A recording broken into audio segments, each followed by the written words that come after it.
దర్శన్ని తన కొంగు చుట్టూ చుట్టుకునడానికి సమీర ప్లాన్ చేస్తుంది. కానీ సమీర ప్లాను శరణ్య బెడ్స్ కొట్టేలా చేస్తుంది.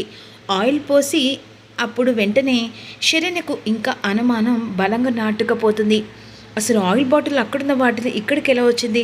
ఇక్కడికి రాకపోను ఆయిల్ పోసినట్టు కనిపిస్తుంది. అసలు ఇది కావాలని ఎవరో చేసినట్టుగా అనిపిస్తుంది. ఈలోపు వెంటనే ఆనంద భైరవి పంతులు గారిని పిలిపిస్తుంది. పంతులు గారు వచ్చేస్తారు. అమ్మ ఆనంద భైరవి అని ఈ విధంగా అంటుండగా అదే సమయానికి ఇక అనుమానంతో ఆలోచిస్తూ ఉండగా శరణ్య పంతులు గారి పిలుపు విను వెంటనే హాల్లోకి వస్తుంది. నమస్కారం పంతులు గారు, నమస్కారం. ఇక కూర్చోండి అత్తయ్య గారు అని చెప్పేసి ఆనందని శరణ్య పిలుపుకు ఆనంద కుటుంబం హాల్లోకి వస్తారు. నమస్కారం పంతులు గారు. నమస్కారం అమ్మ. ఎందుకో పిలిపించారు? ఏం లేదు పంతులు గారు, ఇంట్లో ఇక కొన్ని రోజుల నుంచి మనసు ఏదో తెలియని బాధ, అంతేకాకుండా ఇంట్లో ఏదో గల్లంత, అందుకే ఇంట్లో హోమం జరిపిస్తే బాగుంటుంది. వచ్చిన కలతలు కూడా తొలగిపోతాయి. అంతేకాకుండా నా కూతురు పెళ్ళి కూడా దగ్గరలోనే పెట్టుకున్నాం. తన పెళ్ళి కూడా ఏ ఆటంకం లేకుండా జరగాలని అనుకుంటున్నాం. ఓ బేసిక్గా అమ్మ, నేను ముహూర్తం చూసి పెడతాను అని ఇక పంచాంగం తిరగవేస్తూ ఉంటారు పంతులు గారు. అమ్మ రేపు మార్నింగే అంటే పొద్దున్నే ఇక సూర్యగ్రహణం కాకముందుకే మీరు అన్ని కార్యక్రమాలు జరిపించుకొని హోమం జరిపించుకుంటే చాలా చక్కగా ఉంటుందమ్మా. అయితే రేపు ముహూర్తం ఖాయించేయండి పంతులు గారు అని విధంగా ఆనంద అంటుంది. ఏంటమ్మా ఇంత హడావిడిగా ఇక పూజ చేయండి అని దర్శన్ అంటుండగా, ఏం లేదు నాన్న, ఇంట్లో వాళ్లకు కాస్త ఏదో తెలియని లోటు, అంతేకాకుండా దామిని పెళ్ళి ఏ ఆటంకం రాకుండా చూసుకోవాలని ఆ దేవునికి హోమం జరిపిస్తే మంచిదే కదా అని ఆనంద అంటుంది. ఈలోపు పంతులు గారు రేపు అన్ని కార్యక్రమాలు మీరే దగ్గరుండి చూసుకోవాలి అని పంతులు గారికి ఆనంద చెప్తుంది. ఓ బేసిగ్గమ్మ అని అన్న తర్వాత వెంటనే ఈ మాటలు సౌమ్య వింటుంది. ఓహో రేపు మీరు హోమం జరిపించబోతున్నారా అని విధంగా ఆ నైట్ వెంటనే ఇక అనన్య కలవడానికి వెళ్తుంది. ఇక అనన్య దగ్గరికి సౌమ్య వెళ్తుంది. ఏంట సౌమ్య ఈ టైంలో వచ్చావు అని అనన్య అడుగుతుండగా, రేపు ఇంట్లో ఏదో హోమం జరిపిస్తారట. ఓ హోమం జరిపిస్తారా? ఎవరి చేత కాదు, తన భార్య భర్తలు దర్శన్ శరణ్యల చేత హోమం జరిపిస్తానని చెప్పేసి ఆనంద భైరవి పంతులు గారిని పిలిపించింది. ఓహో ఇది మన మంచికి అనుకుంటా. అది ఎలా అనన్య? అవును సమీరా, అది మన మంచికే. మనకు హెల్ప్ చేయడానికే ఆనంద భైరవి తన కుటుంబంలో కలతలు రాకుండా అందరూ సంతోషంగా ఉండాలని హోమం జరిపిస్తుంది. కానీ అది మనం యూజ్ చేసుకొని అసలు శరణ్య బ్రతికి లేకుండా ఆ హోమంలో శరణ్యను తలగ్గ పెడితే ఎలా ఉంటుంది? ఏమంటున్నావు? ఇప్పుడు చెప్తాను విను అని ఇక సమీరకు పక్కగా ప్లాన్ చెప్తుంది అనన్య. ఈ ప్లాన్ వర్కౌట్ అయితే దర్శన్ 7 అడుగులతో 3 ముళ్ళతో మేమిద్దరం ఒకటవుతాం. అప్పుడు ఆ శరణ్య ఫోటోకు దండ మా చేతుల మీదుగా మేం వేస్తాం అని విధంగా అనుకుంటూ కళలోకి వెళ్తుంది.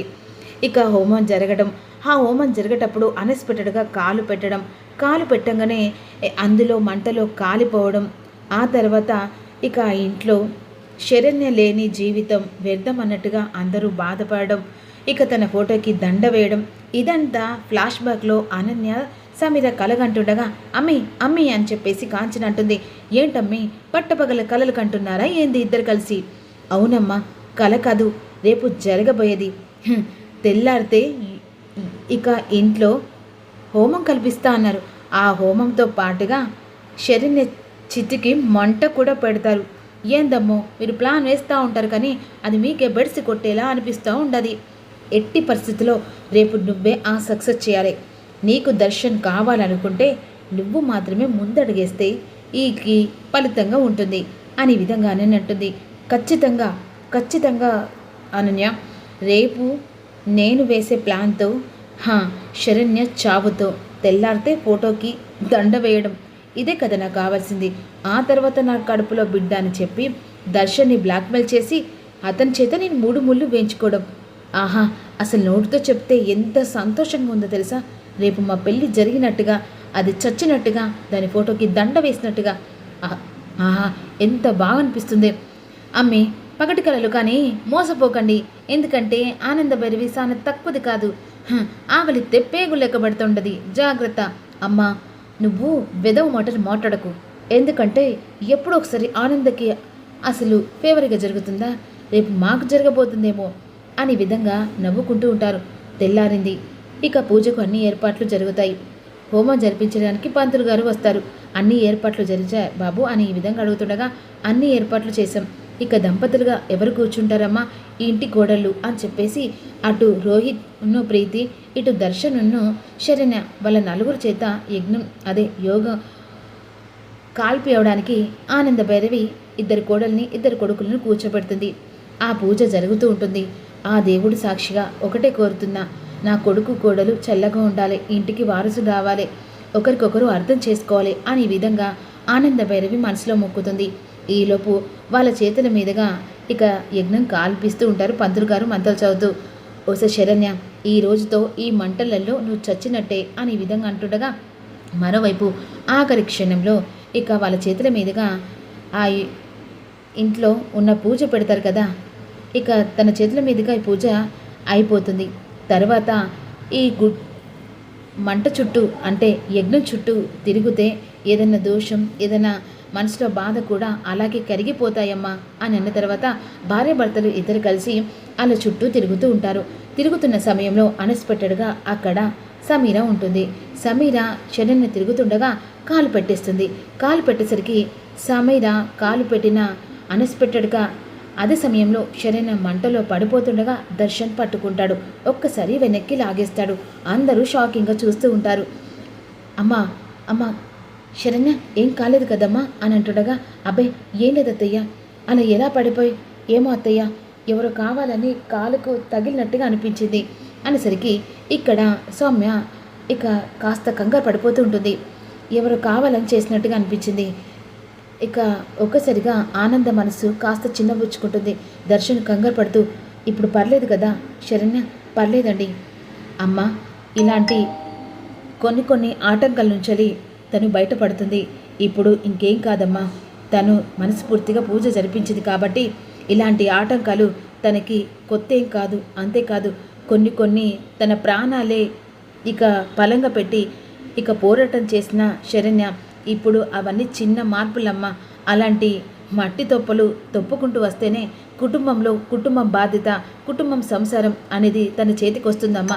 ఇలాంటి అన్ని పట్టించుకోకమ్మా అనే విధంగా పంతులు గారు చెప్తూ ఉంటారు. ఇక ఆనంద భైరవికి ఏదో అనుమానం. ఈ సమీర వచ్చిన నుంచలి అంటే సౌమ్య వచ్చిన నుంచలి ఇంట్లో ఏదో తెలియని బాధ, భయం. అసలు దీనివల్ల వస్తుందా, ఎవరి వల్ల వస్తుంది అనే విధంగా ఆలోచిస్తుంటుంది. పూజ కంప్లీట్ అయిపోతుంది. ఇక సమీర వేసిన ప్లాన్ బెడిసి కొడుతుంది. దర్శన్ తన భార్యను కాపాడుకుంటాడు. అదంతా జరిగిపోయిన తర్వాత వెంటనే అదే సమయానికి శరణ్య సౌమ్య దగ్గరికి వస్తుంది. సౌమ్య అని చెప్పేసి, ఏంటి మేడం నీతో చిన్న పని ఉంది, పక్కకు వస్తావా? సరే మేడం అని చెప్పేసి వెంటనే పక్కకు వెళ్తుంది. ఒక్కసారిగా సమీర చెంప పగల కొడుతుంది శరణ్య. ఏంటి మేడం, ఎందుకు కొట్టానా? పొద్దున నువ్వు నన్ను చంపాలని చెప్పేసి ఇక ఏకంగా ఆ మంటలో నువ్వు కాలు పెట్టావు కదా, అందుకు కొట్టాను అనేసరికి ఒక్కసారిగా షాక్ అయిపోతుంది సౌమ్య. ఏం మాట్లాడుతున్నారు మేడం? నేను మీకు కాలు పెట్టడం ఏంటి నేను చూడలేదనుకున్నావా? ఒక్క క్షణం ఇంట్లో వాళ్ళందరికీ చెప్పాననుకో, నువ్వు నన్ను చంపడం కాదు, నేను కూడా కాదు, మా అత్తయ్య నిన్ను ఆ మంటల్లో కాలేలా చేస్తుంది. ఇన్ని రోజులు ఇక మా తప్పు ఉందని చెప్పేసి నేను అనుకుంటున్నానని కారణానికి ఒకటే, నా ఇంటి పరువు పోకూడదని. అలా నేను రెచ్చిపోతే నేను రెచ్చిపోను అనుకుంటున్నావా? పిచ్చి వేషాలు వేసి ఏదో పక్క ప్లాన్తో ఏదో చేయాలనుకుంటే నేను చిటుక వేస్తే నీ బండారాన్ని 10 నిమిషాల్లో నేను బయట పెట్టక తప్పదు.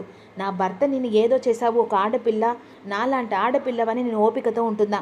కానీ నేను మాత్రం మైండ్తో కరెక్ట్గా ఆలోచిస్తే అసలు ఎవరు తప్పు ఉందో ఎవరు తప్పు లేదో అనేది బయటపడుతుంది. నా భర్త ఇన్ని సంవత్సరాల నుంచి పెళ్ళించాలి కంటికి ఎత్తి ఒక ఆడపిల్లని చూడని వాడు ఈరోజు నేను ఏదో చేశానంటే నమ్ముదా అనుకుని సరే శరణ్య రివర్స్ కొట్టేసరికి సౌమ్య షాక్లో ఉండిపోతుంది.